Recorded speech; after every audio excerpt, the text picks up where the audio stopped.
Coaching in Session. Your exclusive destination for unparalleled personal and professional growth. With your host, Michael Rearden. Whether you choose to live within limits or break free, your mindset journey begins here. Welcome, Gail Showalter, to Coaching in Session. How are you doing today? I'm doing great today. Thank you for having me.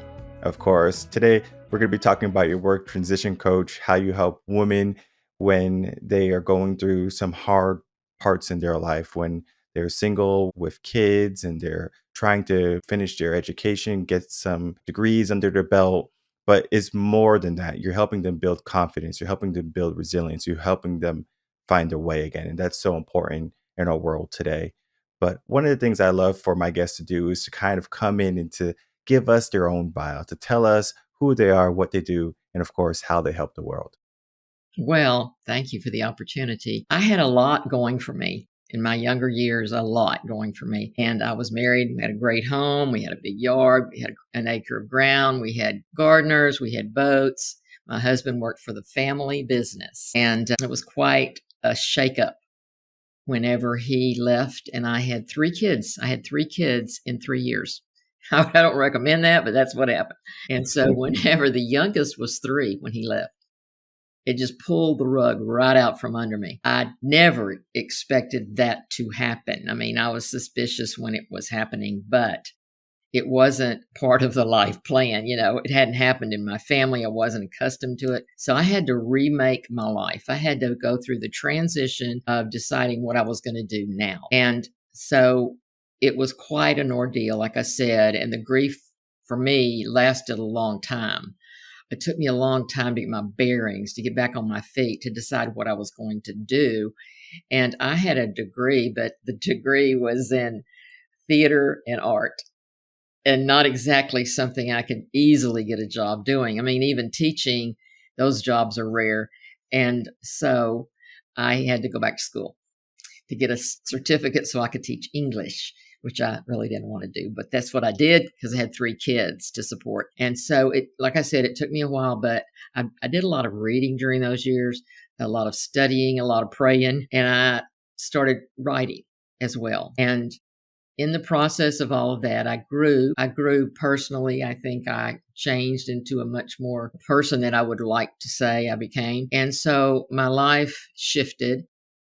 The big turning point for me, though, was when I made the decision that I was going to go get a master's degree. And the reason for that wasn't because I just wanted to have a master's degree.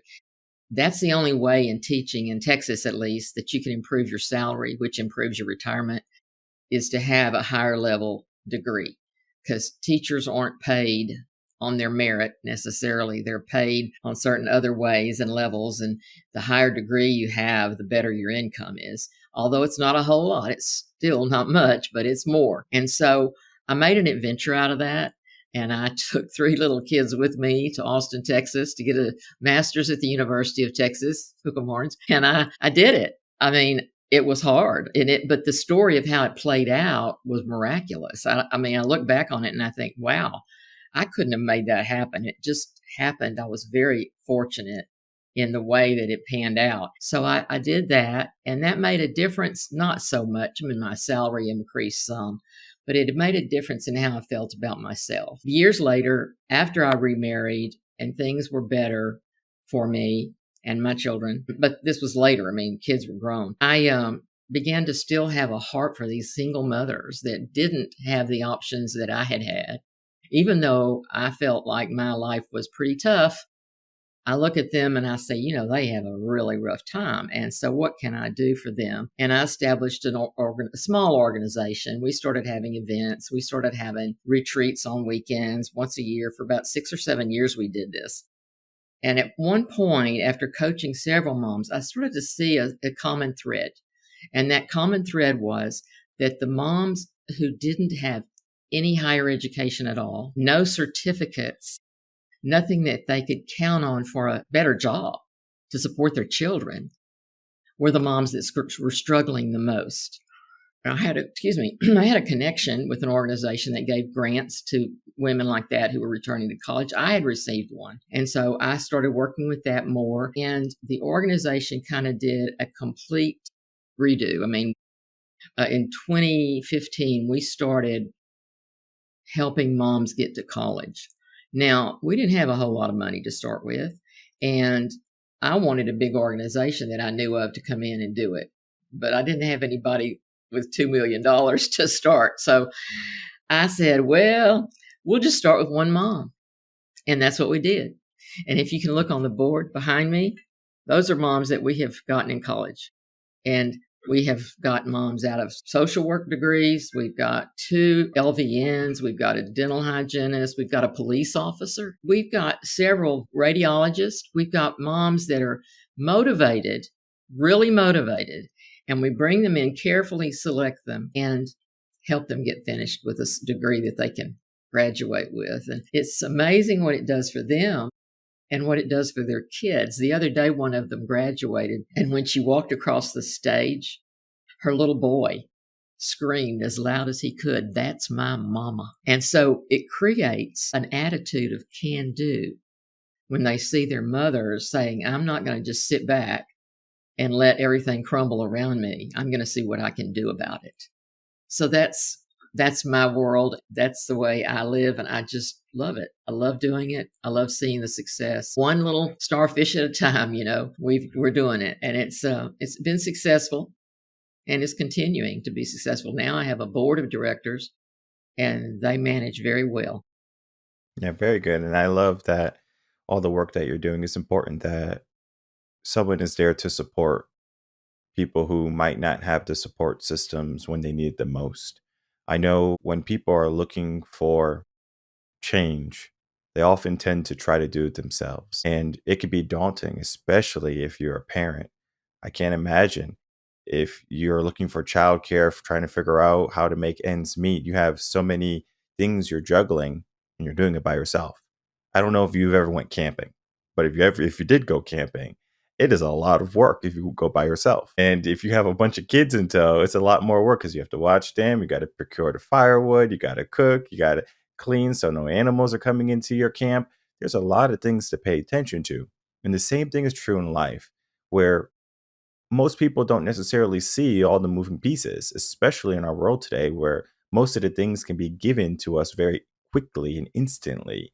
I know for my kids, for example, if they're sick or something and I'm busy with everything, I can go on Amazon or I can go online and I can get them the meds or whatever food, whatever they need very quickly. Now, of course, I have my wife, but it's a team effort. But then sometimes that team is dismantled, sometimes not by our own wishes and desires. I can't imagine a person, whether it be a man or a woman, going into a relationship or going to marriage and say, you know what, I can't wait to be a single parent. Like that right Right. there Yeah. is one of those ideas where is definitely a mindset that is not healthy, I think, for relationships, but it is the reality for many people today where they're dealing with heartbreak or they're dealing with broken relationships and broken trust. So you said that you're when when he left the marriage, it felt like the rug was pulled from under your feet, right? And then of course it takes some time for that to happen, but looking back, what would be one of the first things you do if that would happen? Because I know you're helping people, so if a single mom is listening to this, what would be the first thing you recommend that she does during that time? Well, the first chapter I write about is solitude, and not because most moms in that situation that I know of do what we call running. They go, they act, become very involved. They get out there. They don't want to sit still. They want to do something. They want to get with people. They want to talk to people. They want to maybe party too much. And so what I suggest is to enjoy some solitude, to get to know what really happened. And I use the phrase, you need to do a complete autopsy of your previous relationship. By that, open it up, look at it, honestly evaluate it objectively. What happened? Why didn't this work out? What could I do again in the future to keep it from happening again? Because a lot of times, even men, women, whatever, they tend to pick a person that's similar to their last person. And in fact, they do that. Maybe some psychologists could say why they do that, but they do that. And then all the things repeat themselves. So what you need to do is to spend some time alone, and don't be afraid of being alone, and do some evaluating of that relationship before you jump out there. Because I know you're lonely. I know that it's what it's like. But the value of that, getting to know yourself better so that you can be a better person in the next relationship, is very worthwhile. Yeah, looking at the future is very good for the mind. Is, the optimism is important, and to look back at the feedback that you got from the relationships that didn't work is quintessential to have a relationship that will work. If you keep on trying to, open up a door and it's locked, like, did you look for the key yet? Did you knock? Or did you do the basics? And I know, being alone is definitely the bane of human existence. Like, we grow up with people typically, right? And we grow up with support systems. And when we're teens, we develop peer groups, and then that kind of just carries on into our 20s and 30s. And somewhere in between, maybe you have this idea of starting a family or wanting to build with somebody, and you go on that journey and you embark on it. But I find that a lot of people, they don't do the work before the relationship begins. They don't do the investigative work to say, hey, let me learn about you, and I hope you can learn about me as well. So this is definitely a hurdle that many relationships are going to be dealing with today. And one of the things I love that you said is about getting a degree, right? Getting some education. And it's not so much about the piece of paper, it's about what the piece is it's about what the piece of paper does for you. And it's confidence, right? Because if you know you have a skill, if you know that you completed something, and it takes time to go to college and get any level of degree, that's dedication, right? That's Yeah. that's discipline. And when people are looking for jobs, because I do a lot of career coaching, they're not necessarily looking at, oh, you have a psychology major, you have arts and theater major. They're looking at, did you complete it, right? Maybe they might look at your GPA depending on the company or something like that, but they're looking at, did you finish it? Because they want finishers in the work. Like, they don't want people who are going to half do things. They want people who are going to see it through. And marriage is one of those things where at one point it was until death do you part, and now it is until I don't feel like doing my part. It is as if it is until I feel like, I want a change, right? We can change our shoes very quickly, our clothes very easily. If we don't like our city or our state or our home, we can move. But our relationships are one of those things that, if they become broken or they become toxic, we can get rid of them just as we would some trash. I'm not saying that relationships are trash. It's just a metaphor. So we have this idea of what relationships are today. And you know, these women who are going into these relationships, and men I know deal with this too, is they say, why even bother with a relationship if I can go through this pain, if I will go through this hardship? And it's not for everyone, right? Because not everyone's going to go into marriage and it's going to fail. But for the people who do, or have that fear, because I think it's a fear of going into a relationship and starting something. There's a saying, is it better to have loved than lost than to never have loved at all? So it's this idea. And so when they're going, when they're going through this transition, basically is what I'm trying to say, is, should they be proud of the relationship that they had? Should they look at it as for the happy moments, maybe for the kids, things along those lines? Or should they look at it as stepping stone or a learning lesson or some feedback for the next transition in their life? Well, gosh, that's a lot. There's a Yeah. lot of ways to look at that. And it can be hard. It can be hard depending on the person that's involved and the relationship. But, I've tried over the years to remind my kids of some of the good things. But honestly, there were not very many happy things to talk about. And I do look back and wished I had done some things differently, as all people do. It was rough for my kids, and I think that was what made it harder for me, from a mother's point of view and from a parent's point of view. If you see your kids hurting, you hurt. But yeah, I think all of us look back and say, maybe I could have done this differently. Maybe I could have shown more understanding of some sort. of the situation the kids were in, because I remember one of my children said, I feel like a rubber band. I feel like I'm being pulled between you and dad, And I've never forgotten that she said that, but I'm not sure that I handled it very well.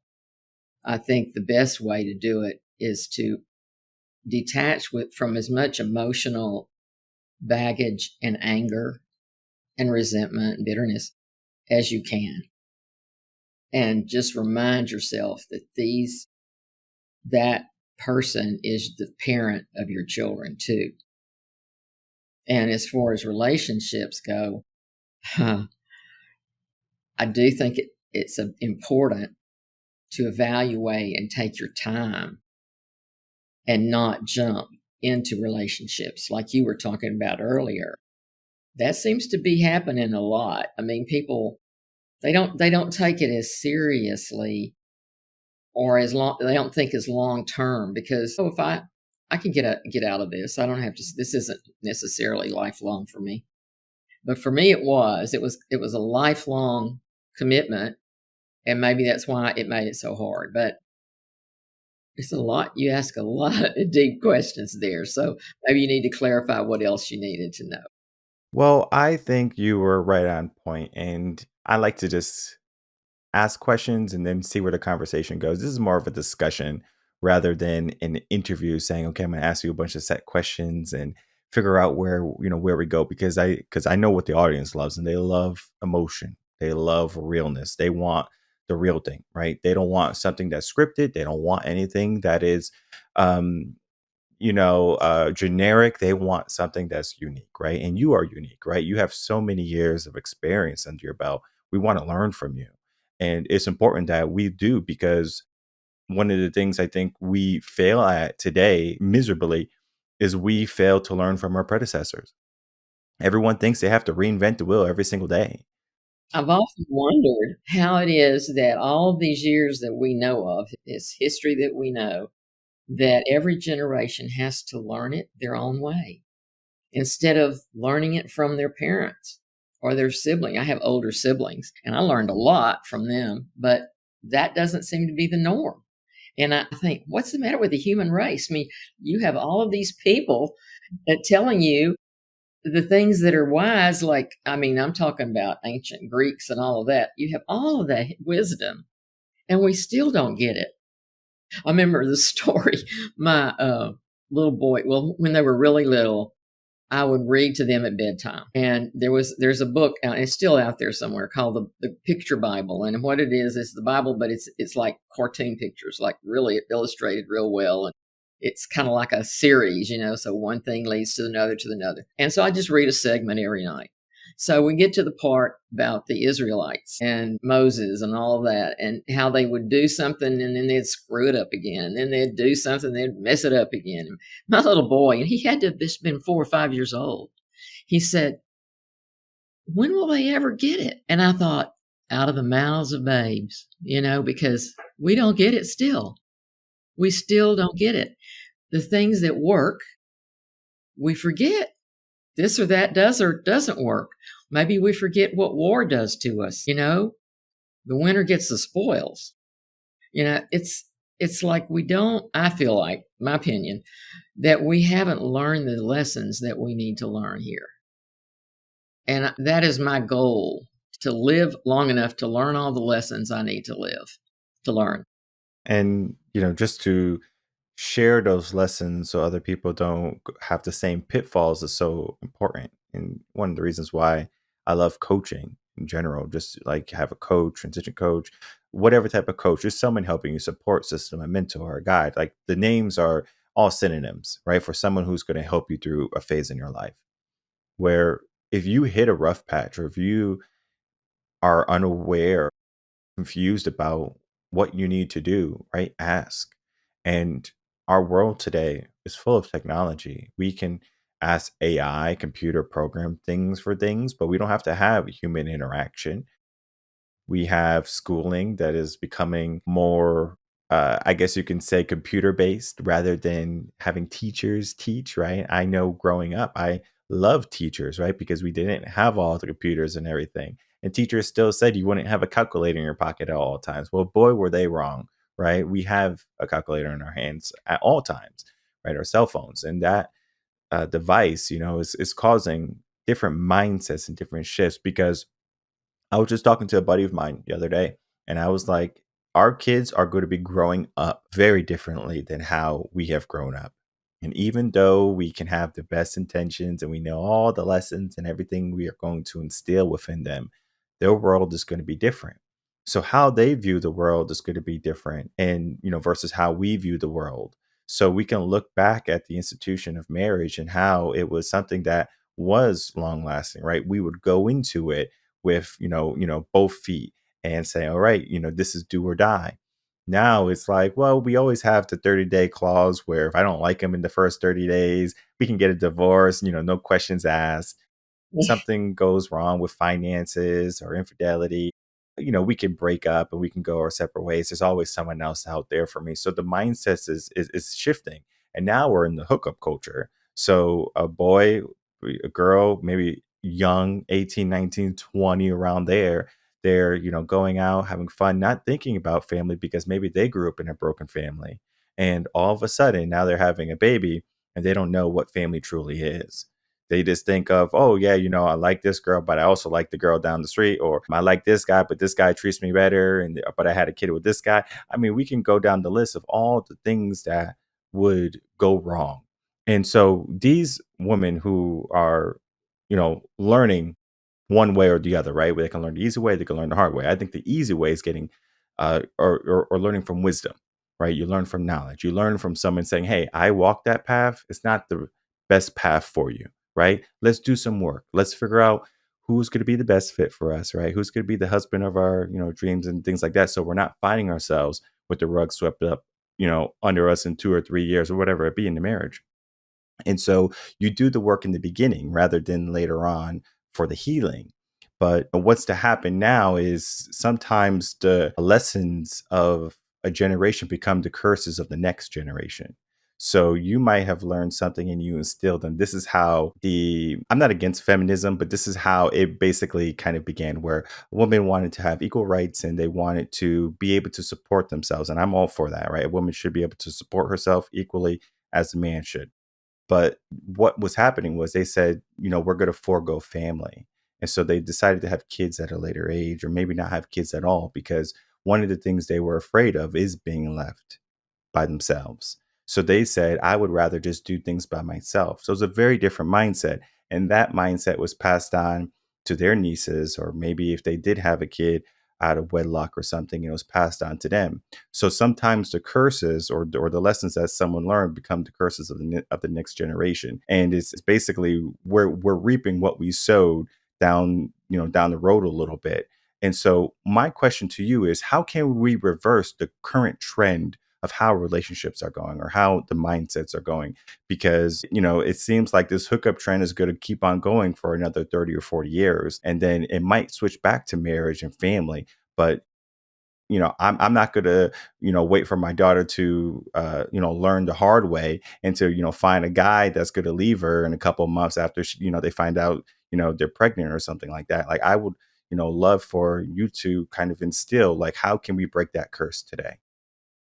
Well, that is huge, and I wish that I could. Mm. But, there's only so much power out here. You have a lot of power, Gail. Oh, yeah, right. Oh, well. I think what we're doing now, what you and I are doing, discussing this and getting it out there, and more and more and more of that exposure, using our technology in the best way we can, is going to help. I think that teaching, I wish, and I do know a few women who are trying to do this. We teach girls when they're very young, 12 years old. You're valuable. You don't need to give yourself to anybody, not feminism, but you need to respect yourself. I mean, I have some theories about things that are based on years of experience watching all this, but part of them is 1 out of every 4 girls in the United States is molested before she's 18. And that kind of destroys her boundaries. If she's molested as a young kid, she doesn't feel like she's got the right to say no. She's never been given permission to have respect her own body. So those girls end up in adolescence trying to please every young man that comes along. And before they know it, they're promiscuous and they're pregnant.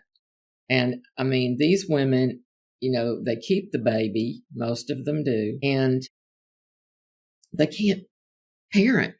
They're too young and immature. Well, that's happening for several generations. I've seen this happen. I've seen grandparents raising kids because the kids couldn't do it. I don't know any other way than to get on a bandstand and just start preaching about it. Just, just make it known that this is not acceptable.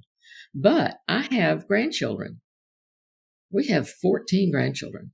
Well, we actually have 15. One's a Kenyan girl. Not all of them are doing life the way I wish they were. Not all of them are. But a whole lot of it does depend on parenting at a very early age. We don't think that, what we say to them when they're 3 or 4 matters, but it does matter. It does matter. That it starts then teaching them to be responsible, to care about themselves, washing their hands, brushing their teeth, taking care of their body, and understanding that that's a gift that they have. It's not something to be given away. I could preach about it. You could preach about it, but we have to have an audience.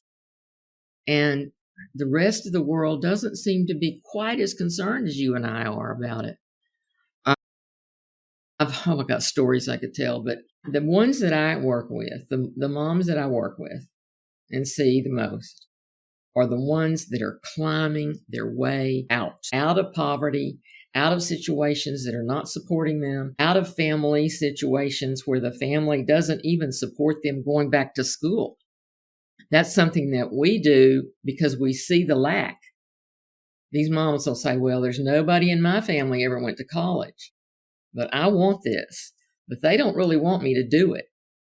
And so I'm not the only organization, in the country doing this sort of thing. And so that's what it's about, is trying to take these moms and lift them out of the situation and show them a better way. And so, like I said, it's one little starfish at a time. We're just doing a few at a time because that's all. It takes a lot of money. That's, all that we can do. But if you want to change the world, good luck. We've got a long way to go. But I could get into all kinds of rabbit holes here. I'm in Texas, okay? They just passed a law that every school in Texas is going to have to put the 10 Commandments on the wall. I'm sorry. I have the 10 Commandments on the wall, but you know what? That's not going to change things. Changing things starts in a different way. It has to start from raising those children up to respect themselves, respect their fellow man, and don't get involved with people that are not respectable. Don't hang around. If you go to bed with dogs, you're going to get up with fleas. It's got to be drilled in. It's got to be taught and drilled in. Maybe I'll write another book. I don't know. I can see what's wrong. Just like you're saying, you nailed it. We can see it, but I'm not sure how to make those kinds of huge changes. There's another book I have on my shelf over here called Fatherless America. A lot of dads have they just aren't there for their kids. Just aren't there. And that's huge. Now, we do have attorney generals that are supposed to enforce all that. Well, I don't even deal with them anymore. It just doesn't work. It just don't work. The guys will somehow act like they don't have the money. And when they do have the money, it may go to another woman or to another woman's kids. And it can just it's nasty. And so I work with women who are determined to do what they can do for their children. And if they come in and they aren't motivated enough, because you have to be motivated to do this. Like you said, it takes a lot of time. We help them with childcare because that's a biggie. That's a huge problem. And I don't know if the government will ever try to do anything, even though they like to put lip service on it. But childcare is huge for these single moms. Okay. That's one big thing we help with. Of course, we do tuition and books and that sort of thing. But there's also the emotional support. You have got to be a support system. I read where like 1 in 7 women that go back to college actually graduate. And the big reason isn't just money. It's lack of a support system because they don't have a family that's done it. They don't have anybody that's saying, you can do this. You know, you need somebody that's saying that a girl, you can do this, but they don't have that. So they quit. And granted, some of the moms we have, they want to do a lot, but they bite off more than they can chew. They want to be a nurse, for example, like a registered nurse. Well, that is a hard program to get through. And so we don't encourage that. We encourage something that's reasonable, that is going to make them employable, because there's nothing succeeds like success. And when you have a job, that's good. You bring in a paycheck, you get insurance. You know, those are the things that we need to be encouraging. But yes, there need to be more. If anybody's listening, they need to be more programs out there to teach young girls, 12 years old, maybe 10, to respect themselves and to respect their bodies and to not let any young guy tell them they're the greatest thing on earth and then leave, you know. It happens. It happens every day. You know, I was taught high school, and then we had these homebound girls. They were pregnant. At those days, you didn't come to school pregnant. But anyway, I can get off of my soapbox. The system of family has changed drastically. We have lost many of our third connections, our third communities, where I grew up with my great grandparents. And today, people barely know their grandparents. I So know. it's one of those things where it's like they're doomed to only look at their parents. And if their parents are struggling or not attentive, then they're going to either learn from them or they're just going to learn from their peers, right? Like they have two options.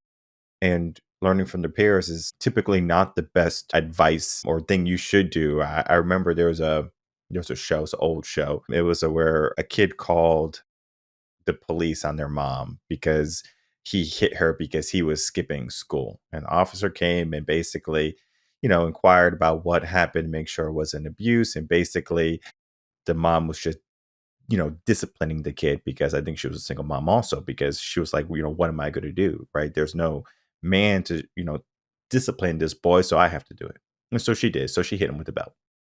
And, she told the officer what she did. And the officer went on to basically be that father figure saying, don't you ever call the cops on your mom, right? If she's disciplining you, trying to keep you in school, right? That's the right thing, right? And if I hear that you're doing it, I'm going to come over here and I'm going to hit you with this big belt, talking about his duty belt. And it was one of those awakening things where there's going to be support out there, right? It might not come at the time you need it. It might not be in the fashion you always like things like pristine, right? It might be messy in the beginning, but the idea of being motivated, right? To have this mindset of wanting to climb, to change your situation is something that you have to embark on because you might feel overwhelmed right now. Very similar to that mom with the boy and she didn't know what to do. There's a lot of people who don't know what to do. There's a lot of people who are dealing with situations and circumstances that they probably wouldn't wish on their worst enemy, but they're living it right now. But it doesn't mean that if you're in it, that you can't get out of it. So you can change your circumstance. You can change the trajectory. And just because you embarked on something that wasn't your journey that you haven't envisioned for yourself, because I'm sure if you give someone a 5-year plan, you say, oh, right, in 5 years, I plan to be a single parent. I'm sure people don't think that way. People are thinking about family and the house and maybe a dog or a cat or something and going to Italy every year or something like that, right? They're thinking about the good things. But sometimes life can give you some of the lessons that might not feel as, glamorous as we would like. But those are also lessons. So sometimes lessons are going to be very nice and sometimes they're not going to be very nice. And one of the things that we can do to mitigate those not so nice lessons is to learn from people, to learn Exactly. from people who have walked the walk, who have talked the talk, who have lived it before. I know if I was going through a hard point in my life, or if I wanted to do something that maybe someone else has done, I have two choices. I can struggle, or I can say, you know what, let me find someone who has gone through it. Let me find someone who has helped people through it. And from there, you're going to see the light a lot sooner. Because right now you might be living in the dark. You might be, trying to make your way, trying to find the light switch. And the light switch can be, just saying, hey, let me reach out to Gail.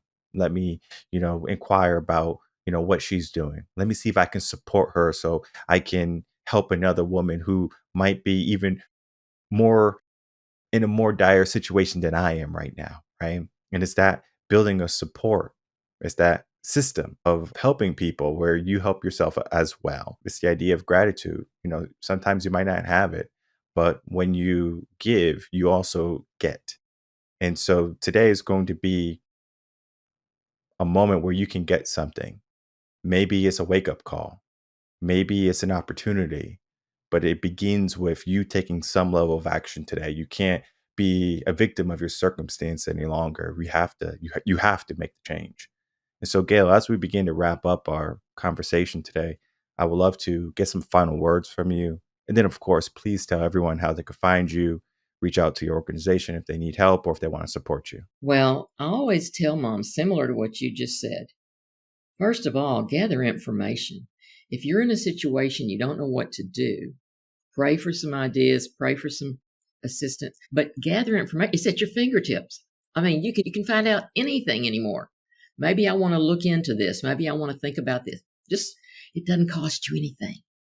Gather information, have goals for your life, even if those goals are real simple and reasonable, like tomorrow I'm going to get this desk cleaned off, things like that. And then make long-term goals that are reasonable, that you can achieve, and write it down. People who write them down more often achieve them. Those are some thoughts for today. You can reach me at gailshowalter.com. On my website, you'll find links to the other information, but I'm on Facebook. I have a book coming out September, Living, Learning, Loving. It's on Barnes & Noble, Walmart, Amazon. Anyway, it tells my stories. I'm very, very vulnerable and open in the book. Maybe I shouldn't have been so open, but I wanted to help women see that they're not the only ones who have gone through certain things and come out okay. And it's also a study guide book. So I'd love for some churches or groups of women to get together and use it. And so that's me. And I am the old bird with feathers of wisdom for women and a soft spot for single moms. Well, I'm going to make it easy for everyone. All the links are right down below, including the book, so people can inquire about it and reach out. I know for me, when I was in the darkest parts of my life, I plan to have plenty more. That's just what life is, the good and the bad. And I remember it was a book by Daphne Rose. It was a woman author. She wrote self-help books about, psychology, things like that. And it was basically, her opening up, maybe a little bit too much, but that was what I needed, right? I needed to, be reminded that I'm not the only one, that people can get out of a bad situation, right? I wasn't the only one. And right now, you might feel as if you're all alone, fighting the world by yourself, but you're not the only one. So find someone, become a member of a community, an organization that can help you through, support each other. That is what we need to do as humans today. We have to support each other once more. It's not about let's be independent, whether you're a guy or girl, boss, right? We don't do things by ourselves. Everything that is around us is because of people. So lean on people for your support. And Gail, I want to thank you for coming on, having a discussion about your work today and being transparent about how you're helping people climb out of situations in life where they're not happy with today. Thank you for having me. It was a great discussion. I appreciate it a lot.